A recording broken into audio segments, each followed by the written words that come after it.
सभा के सभाध्यक्ष रामधन यादव जी और संचालन कर रहे डॉक्टर भाई जावेद साहब जी और सामाजिक न्याय और धर्मनिरपेक्षता के धरोहर आदरणीय श्री लालू प्रसाद यादव जी, श्रीमती राबड़ी जी, तेजस्वी प्रसाद यादव जी, तेज प्रताप यादव जी, श्रीमती सोनिया गांधी जी, राहुल गांधी जी, शिबू सोरेन जी, हेमंत सोरेन जी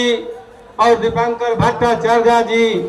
ने मुझे लालटेन देकर के जनता मालिकों की अदालत में भेजा है। और आप लोग जानते हैं यह लड़ाई जो है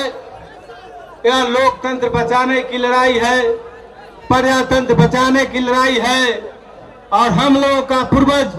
जो डॉक्टर भीमराव अम्बेडकर साहब थे, जो धरोहर के रूप में संविधान दिए थे और कहे थे कि मेरे आने वाले पूर्वजों इसको संजो करके रखना, तब तक तुम पर आफत आएगा, यही संविधान तुमको रक्षा करेगा। और हमारे नेता आदरणीय श्री लालू प्रसाद यादव जी ने जब कोडरमा में मुझे भेजने का काम किया तो उन्होंने शिक्षा दिए थे कि जाओ, जनता सर्वोपरि होता है, जनता मालिक होता है,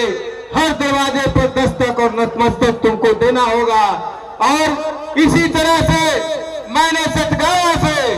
जनता मालिकों को पैर पुजाई करने का काम किया और पूरे झारखंड में गरबा में भी गया था और हर प्रखंड में मैंने गंगा जल से घर पुजाई करने का काम किया कि आपका जो बेटा है वो नेता बनने के लिए नहीं कि कोडरमा को बेटा बन करके आया है। और सामाजिक न्याय का धरोहर आदरणीय लालू प्रसाद यादव जी ने आपके बीच में बेटा बना करके भेजा है। आप जानते हैं कि किस तरह से साजिश के तहत हर चुनाव में जो चुनाव कैंडिडेट जो चुनाव लड़ता है वो अपना घोषणा पत्र देता है। हम भी अपना घोषणा पत्र दिए हैं, उसमें मुझ पर एक FIR नहीं है और एक FIR है 16 का जो हाई कोर्ट से वह स्टे है, लेकिन मुझे जेल में रखा गया है। तो एक दिन मैं आप लोगों को बताना चाहता हूं कि एक दिन जब मैं रात में सोया था, तरह तरह की बातें याद आ रही थी, तो मैंने सपना में देखा सामाजिक न्याय के धरोहर आदरणीय श्री लालू प्रसाद यादव जी कह रहे हैं कि रे सुभाष, तुम डरपोक बन गया क्या रे? हम तो तुमको जनता मालिकों के अदालत में भेजने की बात कर रहे हैं। जाओ जनता मालिक से आशीर्वाद लो, कोडरमा की जनता तुमको विधानसभा में भेजने का काम करेगा। और जब मैं नहीं था टीवी में, मैं वहाँ टीवी अलाउ था, टीवी में मैं देखता था और हमारे नन्हे मुन्ने बच्चे, हमारे बेटी और बेटा और बहू पत्नी आप जनता मालिकों के बीच में घूम रही थी। आप लोग ने हमारी बेटी को अपना बेटी समझा, बेटा को आप लोगों ने अपना बेटा समझा और मेरी पत्नी को आप लोगों ने अपने घर का बहू बेटी समझ करके जो सम्मान दिए हैं, मैं कितना भी कोडरमा का यदि काम करूंगा तो यह ऋण आप लोगों को हम पर से उतरेगा नहीं, यह बकाया रहेगा। तो मैं बताना चाहता हूं कि चाहे कोरोना काल हो, सुभाष यादव पूरे झारखंड प्रदेश में, चाहे कोडरमा हो, राजधनवार हो, पांकी हो, बरकट्टा हो,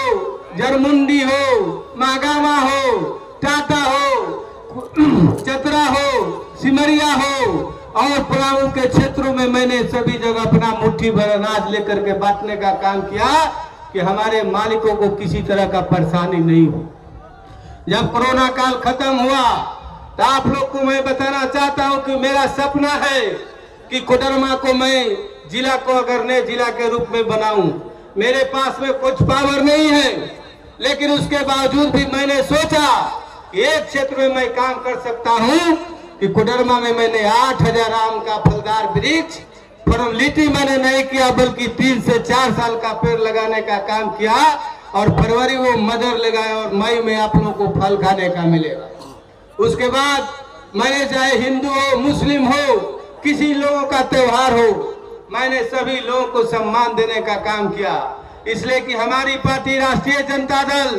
नफरत की बात नहीं करती है, राम रहीम में सामंजस्य की बात करती है और एकता की बात करती है।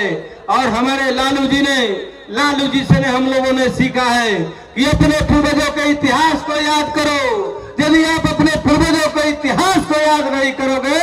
तो तुम गुलामी के जंजीर से छुटकारा तुम्हें नहीं मिलेगा। या हम लोग जगदेव बाबू को मानने वाले हैं, हम लोग जननायक कर्पूरी ठाकुर के मानने वाले हैं, हम लोग बाबा भीमराव अम्बेडकर साहब के मानने वाले हैं। और इन लोगों महापुरुषों का सपनों को सर जमीन पर उतारने का काम हमारे आदरणीय श्री लालू प्रसाद यादव जी ने किया है। और जब जब हमको मौका मिलता था इनके साथ गाड़ी में बैठने का और जाने का, तो अपने जीवन का इन्होंने कुछ घटित घटनाएं हमको बताते थे कि जब हम कर्पूरी ठाकुर जी को जब हम अगला सीट पर बैठा करके गाड़ी चलाते थे और तेजी में चलाते थे तो कर्पूरी ठाकुर जी कहते थे कि लालू जी आप बहुत तेज गाड़ी चला रहे हैं। तो हमको समझ जाते थे कि अब कह रहे हैं कि धीरे धीरे चलाना है गाड़ी, हम गाड़ी धीरे कर देते थे। इसलिए लालू जी हमारे सामाजिक न्याय के जो प्रणेता हैं, हम लोग तो बाबा साहेब भीमराव अम्बेडकर साहब के यदि सिद्धांतों को मानते हैं तो बाबा भीमराव अम्बेडकर साहब ने कहा था कि तुम एकत्रित हो, संगठित हो और शिक्षित बनो। और हमारे अभिभावक आदरणीय श्री लालू प्रसाद यादव जी ने इसको सरजमीन पर उतारने का काम किया। इनका सोच था कि जो आर्थिक स्थिति से सुदृढ़ नहीं है, जो पढ़ लिख नहीं सकता है, जो पढ़ेगा नहीं तो जागेगा कहां से, इन्होंने चरवाहा विद्यालय खुलवाने का काम किया और भारतीय जनता पार्टी के लोग उसको हाशिए पर डाल दिया। यह लालू यादव जी का सपना था। यदि भीमराव अम्बेडकर साहब को मानते हैं, लोहिया को मानते हैं, जननायक कर्पूरी ठाकुर जी को मानते हैं और भीमराव अम्बेडकर साहब को मानते हैं और अपने नेता आदरणीय श्री लालू प्रसाद यादव जी को मानते हैं, तो सामाजिक हाथ को न्याय को मजबूत करिए और कोडरमा से मुझे अपने बेटा के रूप में चुनकर भेजिए। मैं हमेशा आपका हक हकूक और मान सम्मान और सर उठाकर जीने की तालीम की बात करता रहूंगा। आज मैं इतना प्रताड़ित होने के बाद में भी आज मुझे लगता है कि मैंने राष्ट्रीय जनता दल के लिए, अपने अभिभावक के लिए, अपने लालू यादव के लिए मैंने कुछ किया है। कि जब मुझे सुबह में इनका फोन आया कि हम सुभाष आ रहे हैं, 10 बजे आ जाएंगे, उसके बाद में फिर कार्यालय से फोन आया कि जब हेलीकॉप्टर उड़ान भर रही थी, हेलीकॉप्टर खराब हो गया तो मैं मायूस हो गया और मुझे हिम्मत नहीं जुटा पाए। इस परिस्थिति में इनको मैं कैसे कहूं कि आप रोड से आइए, लेकिन वहां से तुरंत खबर आया कि आदरणीय श्री लालू प्रसाद यादव जी कोरमा का प्यार और स्नेह और सुभाष को का प्रेम यहाँ खींच करके पैदल लाया है। इसलिए मैं कोडरमा की जनता के तरफ से मैं आपको बहुत बहुत धन्यवाद देता हूँ और सामाजिक न्याय के दौर को मैं आज आपको बता देना चाहता हूँ, सुभाष यादव को कुछ नहीं चाहिए। सुभाष यादव इसी पैटर्न पर चल रहा है कि कीर्ति जस जीवती, जो हमारे सामाजिक न्याय के धरोहर श्री लालू प्रसाद यादव जी जो ने किया है उसके सभी जगह लोग गुणगान करते हैं। और हमारे आर्थिक न्याय के प्रणेता तेजस्वी प्रसाद यादव जी ने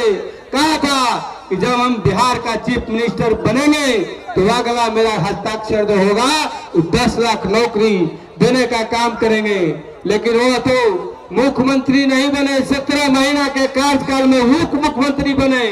और 3.5 लाख शिक्षकों का नौकरी देने का काम किया, जिसमें झारखंड प्रदेश के बच्चियों को 12,000 नौकरी देने का काम किया। किसी तरह का मेहरबानी नहीं किया।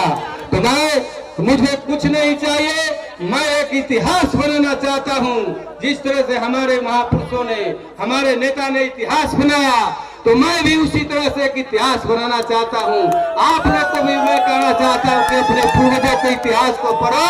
और जब जब आपको फुर्सत का क्षण पड़े तो आप इतिहास लिखो कि आने वाला जनरेशन भी तुम्हारा इतिहास को पढ़ेगा।